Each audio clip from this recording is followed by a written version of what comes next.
Am I the asshole for insisting on separate checks for a group dinner?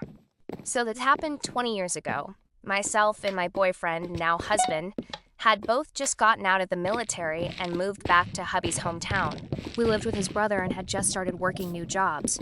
It was Valentine's Day, and his brother asked hubby and I to go a steakhouse with brother's girlfriend, girlfriend's sister, and sister's hubby. We hadn't met the last two yet. Hubby told his brother that we would have to decline because we did not have the money to splurge on an expensive dinner.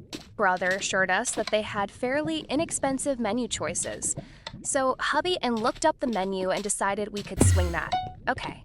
We get to the restaurant and sister and her hubby were in the bar area waiting on our table.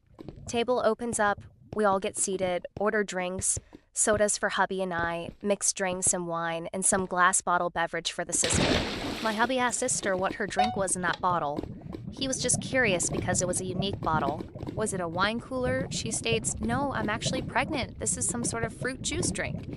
Then time comes to order. Hubby and I ordered chicken because it was only $20 per meal.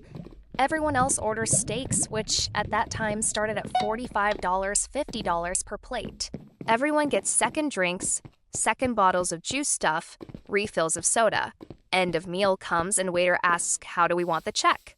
Sister, again, this is the sister of my husband's girlfriend, pipes up and says, "We'll just split it evenly both ways to make it easy for you."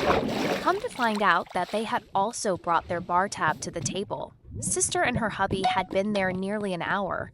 We didn't even go to the bar. Judging from the way her hubby tossed back drinks at the table, he probably had time for 3 drinks at the bar, and she had that fruit thing at the bar. My hubby and I were like, "What EFF?" but were quiet about it and paid the 3-way bill and ate PB&Js and mac and cheese the rest of the month. A few weeks later, hubby, brother, girlfriend, and I go out to dinner. Sister and hubby show up and join us, not a problem. But when the waiter came over to get our drink orders, the first thing I said was, "This will be 3 separate checks, and I'd like a Diet Coke, please." Brother's girlfriend and her sister kind of looked at each other, but dinner went on. Guys were chatting normally. Girlfriend and sister didn't necessarily ignore me, but they also didn't include me since they just talked about things and people I didn't know. Brother let it slip a few days later that his girlfriend and her sister said I was tacky for insisting on separate checks, that it was really embarrassing. So, am I the asshole? Should I have handled that differently?